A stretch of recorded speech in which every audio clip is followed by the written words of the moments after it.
this is Alyssa of the Friday Night Murder Club, and I am doing a Let's Play of Brilliant Shadows, which hopefully you've seen the first 3 parts. This will be part 4. And let's just get started where we left off. I believe Zachariah was sneering at us. Ah, yeah. She maintained a sneer as the two walked away. What does salty mean? It's a soldier term, I think, meaning something around the lines of being upset. Yep. Huh. I like it. What I can't believe is that he just passed out so easily. Are you kidding? He was about 2 steps from the grave in his condition. I want to be sure, though. It doesn't bother you, right? Him sleeping in your bed, I mean. He is sleeping alone. Were he to have tried to join me, my opinion may have been different, but as it stands, I have no qualms. You're handling it better than I would. That's just because you've always had a weakness for boys. No, I mean everything. I wasn't just talking about the bed. And I don't have a weakness for boys. You just have a complete lack of regard for them. Huh. You know, we've been here for, goddess, how many years has it been? 15? And you have yet to... Please, Prude, there is more to life than relationships. Oh, look, she's blushing. I know, but... Prude.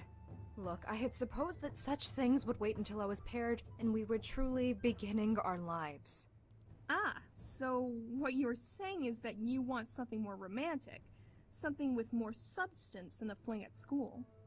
Yep, exactly. And you don't? Prude sighed. Apparently not. I'm not sure what I want anymore. Ash's eyes grew wide before she followed Prude's gaze to the sleeping Hector. You can't possibly mean... I have the solution. Oh, okay. Hector was up with such a jolt that both Prude and Ash were against the wall, arms raised and magic summoned. She is paired with a plant. Because clearly, if her research is correct... What? A long pause hung. I have lost my train of thought. I don't think that was a train of thought. More like you woke up from your dream.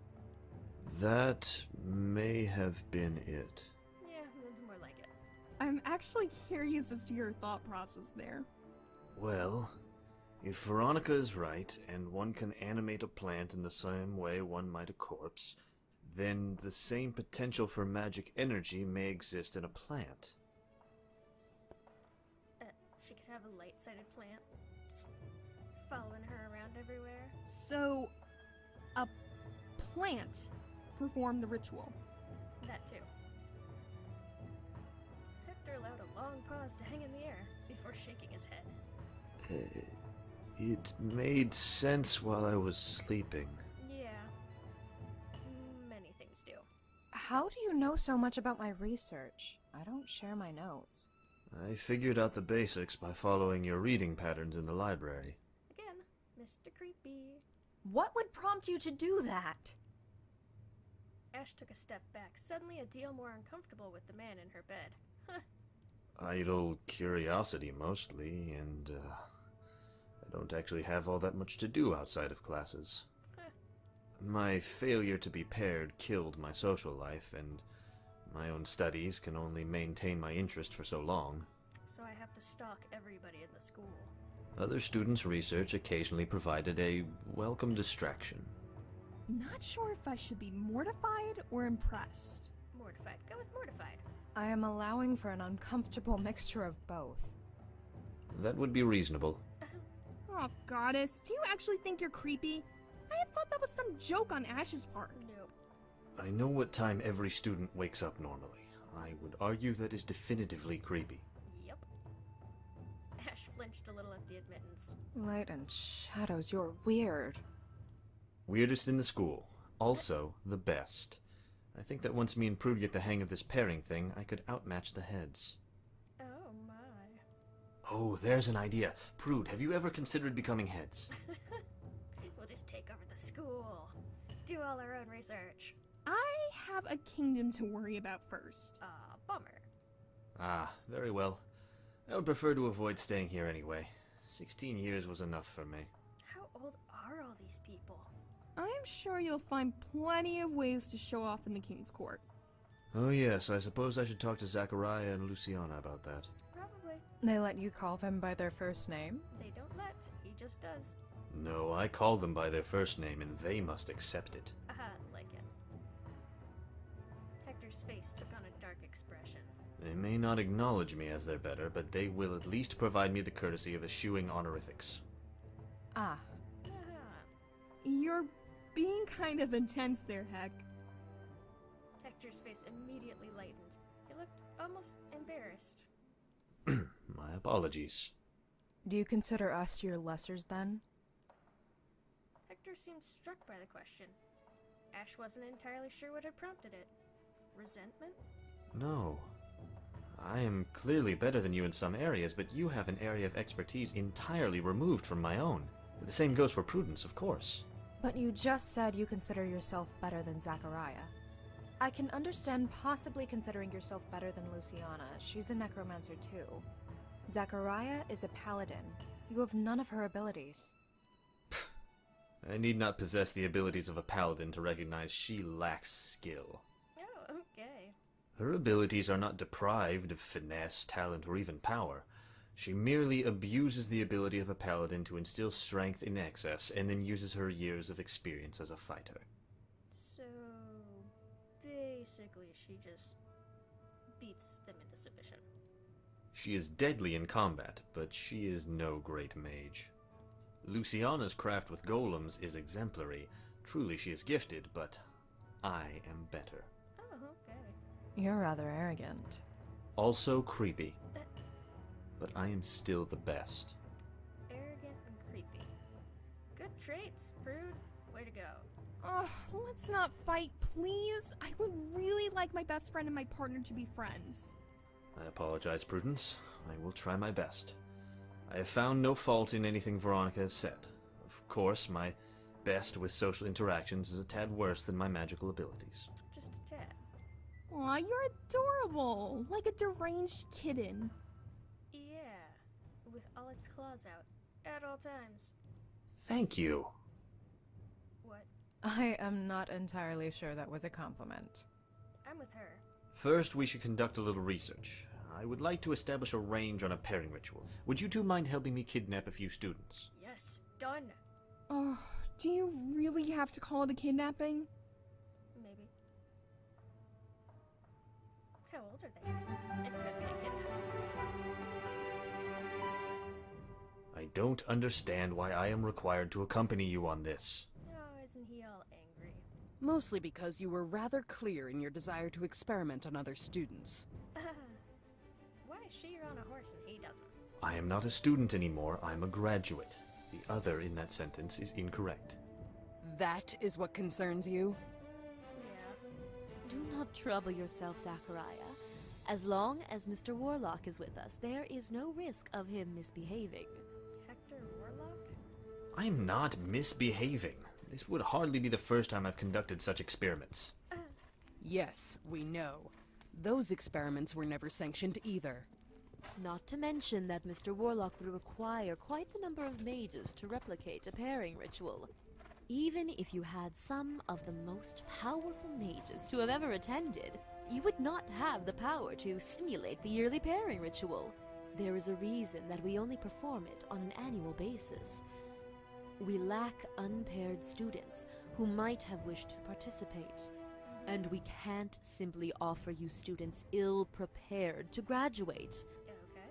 Nonsense. I cannot believe the spell is so limited. The requirement is the input of raw power, not number. A pair of mages trained in the task could likely...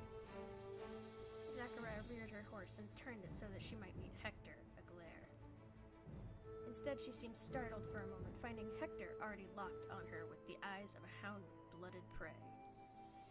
Zachariah turned away sharply. I don't care what you think, Mr. Warlock.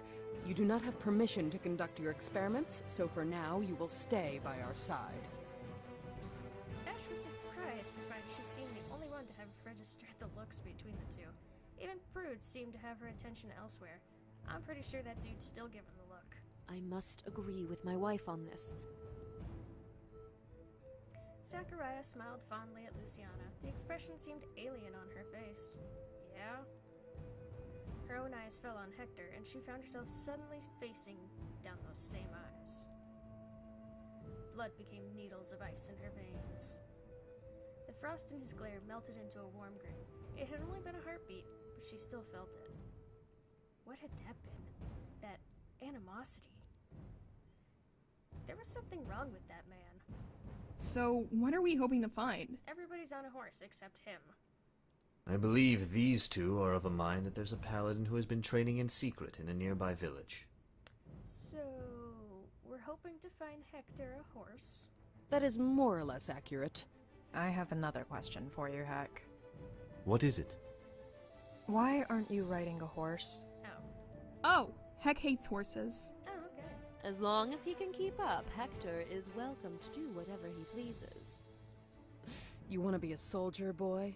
You best learn to ride. An army cannot be expected to wait on your fancies. Hector did not bother to fire a glare at her this time. Instead, he took a deep breath, lowered his gaze, and broke into a hard run. He outpaced the group in moments. Ash felt her jaw drop, but was quick to clench it shut. He was fast. What is his deal with horses? Oh, I don't know. He just mentioned it to me while the handlers were preparing Arcturus. Arcturus has pink hair. Definitely royal horse. Or it's albino, because it's got red eyes. That boy has been afraid of horses since the day he arrived. Horses like him about as much. There's something to be said of a man who cannot earn the trust of a horse.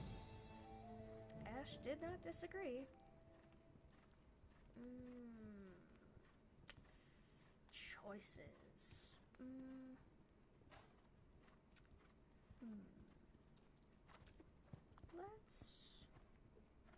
Let's save for a moment, shall we? We're just saving this empty slot and come back and I don't want to stay with the heads any longer than I have to. Let's go to town. Ash flicked her reins, her horse neatly shifting to a harsh gallop. She followed Hector as he continued his brisk pace toward the village, leaving the rest of their group far behind. How was a man on foot outpacing a horse? Zachariah was right. Something was off about him. The ride to the village was brief, and Hector was already busy speaking with the villagers. I am sorry to hear about your loss. Thank you for your information. Did you find something? Oh, hello, Ash. Well? Maybe. Apparently an old man died the night of the ritual. His son was a mage. A full mage, so don't get your hopes up there. If there is anyone in this village who may know anything, it will be him. What in the shadows is a tiny village like this doing with a mage? Huh? It doesn't seem odd to you that a village as small as this one would warrant a full mage? I mean, I would understand a hedge mage. Perhaps a student who failed their exams. I believe the mage in question is merely visiting. The man who died was the father and had been ill for some time. Oh. Oops. Hector looked into the distance. They could barely make out the approach of Prude and the heads. Let's go. I'd like to look into this more before they get here. True that. Okay, but why? Hector did not give an answer as he marched towards a cottage in the distance. With a grimace, Ash followed. You really need to work on your conversational skills. Huh? I was referring to how you just ignored my question. You asked a question? I'm sorry, I must have been lost in thought. Apparently.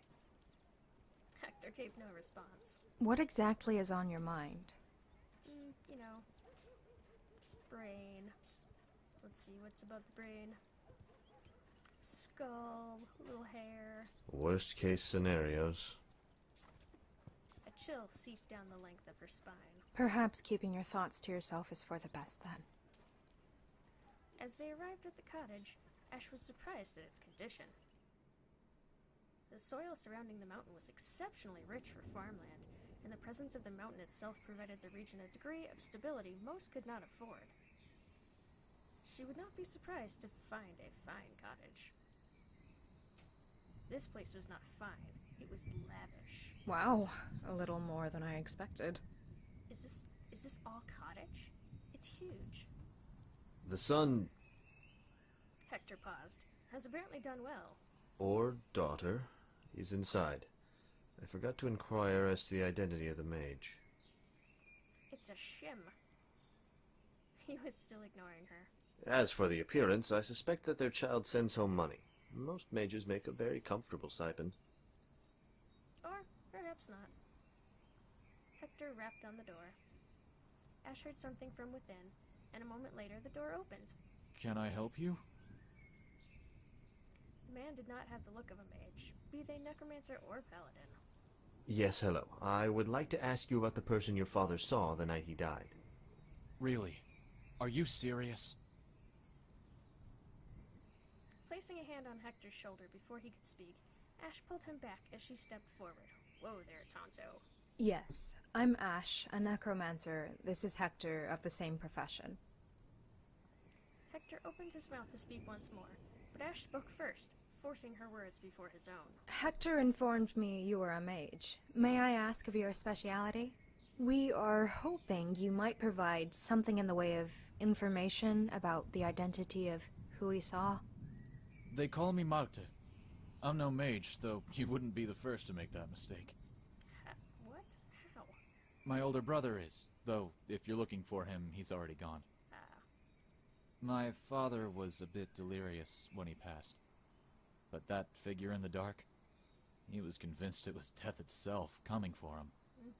Well, it was, wasn't it? I don't think death is the type to trip and stumble into the mud, though. Oh, no. I might not have been able to hear them, but the way they thrashed afterwards, you could tell their mouth was foul with curses. And mud. Just don't think that's the kind of demeanor death would have. So you saw them? Not much more than a cloaked traveler in the night. What color was their cloak? Oh, you're very intense. Gray, why does it matter? Can you give me any more details? I was kind of busy with my father's final throes. No. Ash was a bit shocked with the ease with which the man spoke of both death and his past father.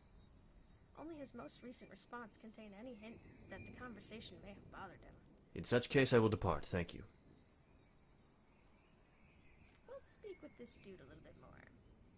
Ash considered following Hector, but discarded the thought as she turned back to the man. There was something strange about him, and Ash wanted to know his story, particularly his comments about how he might be mistaken for a mage. I'm sorry for the rudeness of my companion. He's socially crippled. Yeah. Not the first one I've met. Reminds me a lot of the kobolds. Nothing ruder to a kobold than an inefficient conversation. Kobolds? Ash genuinely had no idea what the man was talking about. They live a long way off. Months of travel at least.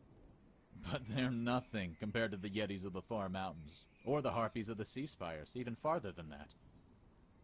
Both are far easier to reach than the swamplands of the kobolds. Ash was now convinced that the man was making jest of her. Oh, but none compared to the oddities of the gnomes. Malte cocked an eyebrow. You've met gnomes? Or perhaps he was just mad.